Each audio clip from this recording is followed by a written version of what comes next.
যদি আপোনালোকৰ হাতত ৰেচন কাৰ্ড আছে তেনেহ'লে আপোনালোকৰ বাবে ভাল খবৰ। তো বহুত মানুহে কিন্তু অৰুণোদয় আঁচনিখন এপ্লাই কৰিম বুলি ভাবি আছিল, সেইসকল মানুহে কিন্তু অৰুণোদয় আঁচনিৰ বাবে এপ্লাই কৰিব পাৰিব। তো অৰুণোদয় আঁচনিৰ বাবে কিন্তু ডাঙৰ ঘোষণা আহিছে আৰু নতুন নিয়ম আহিছে। তো আপোনালোকে অৰুণোদয় আঁচনিৰ যিটো ফৰ্ম আছে সেই ফৰ্মটো আপোনালোকে ক'ত পাব বা আপোনালোকে সেই ফৰ্মটো ক'ত জমা দিব লাগিব সেই বিষয়ে কিন্তু আজি আপোনালোকক এই ভিডিঅ'ৰ জৰিয়তে আপোনালোকে আৰু ডকুমেণ্টছ কি লাগিব সম্পূৰ্ণ কথা জানিবলৈ পাৰিব। আৰু লগতে আপোনালোকে এই অৰুণোদয় আঁচনিৰ ফৰ্মটো ডাউনলোড কৰিব পাৰিব নে অনলাইন কৰিব পাৰিব, তো সেই বিষয়ে কিন্তু আপোনালোকে এই ভিডিঅ'ৰ জৰিয়তে সম্পূৰ্ণ কথা জানিবলৈ পাৰিব। তো ভিডিঅ'টো সম্পূৰ্ণভাৱে চাব আৰু যদি চেনেল ভিজিট কৰি আছে তেনেহ'লে আপোনালোকে চেনেলটো ছাবস্ক্ৰাইব কৰি ৰাখিব। এনেকুৱা ধৰণৰ গুৰুত্বপূৰ্ণ ভিডিঅ'বোৰ আপলোড কৰা হয়, তো আশা কৰোঁ চেনেলটো ছাবস্ক্ৰাইব কৰি ৰাখিব। তো অৰুণোদয় ফৰ্ম আপোনালোকে ক'ত পাব বা ক'ৰ পৰা ডাউনলোড কৰিব বা ক'ত জমা দিব লাগিব সেই বিষয়ে কিন্তু আপোনালোকে সম্পূৰ্ণ কথা ইয়াতে জানিবলৈ পাৰিব। আপোনালোকে অৰুণোদয় আঁচনিৰ যিটো ফৰ্ম আছে সেই ফৰ্মটো আপোনালোকে গ্ৰাম পঞ্চায়তৰ পৰা আপোনালোকে এই ফৰ্মটো কালেক্ট কৰিব লাগিব।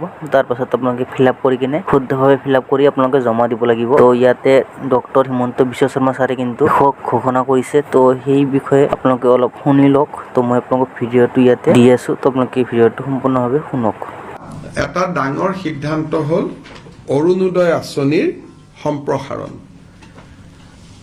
আজিৰ ডেটত ২৭ লাখ ব্যক্তিয়ে অৰুণোদয় আঁচনিৰ সুবিধা লাভ কৰি আহিছে। এতিয়া আমি প্ৰতি সমষ্টিতে আৰু ১০,০০০কৈ অৰুণোদয় আঁচনিৰ আমি হিতাধিকাৰী দিব খুজিছো। যিধৰণে আমি লোকসভা নিৰ্বাচনত আপোনালোকে জানে যে আমি সমীক্ষা পত্ৰ বিতৰণ কৰিছিলোঁ। সমীক্ষা পত্ৰবিলাক উভতি আহিলে তাতে আমি দেখা পালো যে ১০-১২ লাখ মানুহৰ হাতত অৰুণোদয় নাই। সেইকাৰণে আমি অৰুণোদয় আঁচনিখনত নতুনকৈ ১২,৬০,০০০ নতুন হিতাধিকাৰীক আমি অন্তৰ্ভুক্ত কৰিবলৈ সিদ্ধান্ত লৈছো। ই অৰুণোদয় ৩ নামেৰে জনাজাত হ'ব।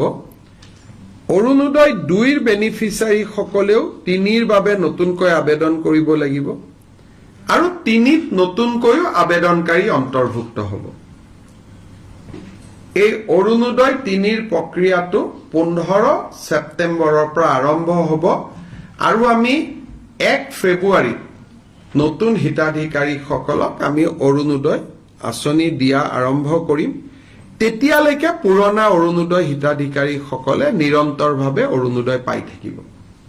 কিন্তু যেতিয়া ১ ফেব্ৰুৱাৰীত আমি নতুন অৰুণোদয় দিব যাম, পুৰণা বেনিফিচিয়াৰী ২-এজন হয়তো তেওঁলোকৰ কোনোবা ঘৰত চাকৰি পালে, কোনোবা ঘৰত গাড়ী কিনিলে, বিভিন্ন কাৰণত তেওঁলোকে নাপাব। কিন্তু এইবাৰ অৰুণোদয় এটা আমাৰ কণ্ডিশ্যন হ'ল যে ৰেচন কাৰ্ড থকা মানুহে অৰুণোদয় পাব। ৰেচন কাৰ্ড নাথাকিলে অৰুণোদয় নাপায়। ৰেচন কাৰ্ড থাকিলে অৰুণোদয়টো কিয় পাব? ৰেচন কাৰ্ডবোৰ আধাৰ লিংক, গতিকে অট'মেটিক অৰুণোদয়টো তেতিয়া আধাৰ লিংক হৈ যাব। নহ'লে মই যোৱাবাৰ আপোনালোকক কৈছো যে বহুত সময়ত কিছু অৰুণোদয় বেনিফিচিয়াৰীত কিছুমান মানুহৰ নাম সোমাইছে যাক বিচাৰি পাব দিগদাৰী হয় পিছত। কেবিনেটত জীৱিকা সখী বাইদেউসকল আছে। কিছু জীৱিকা সখী ৫,২৪২ গৰাকী বাইদেৱে স্কুটি পোৱা নাছিল, তেওঁলোকক আমি একোখনকৈ স্কুটি দিবৰ বাবে সিদ্ধান্ত গ্ৰহণ কৰিছো।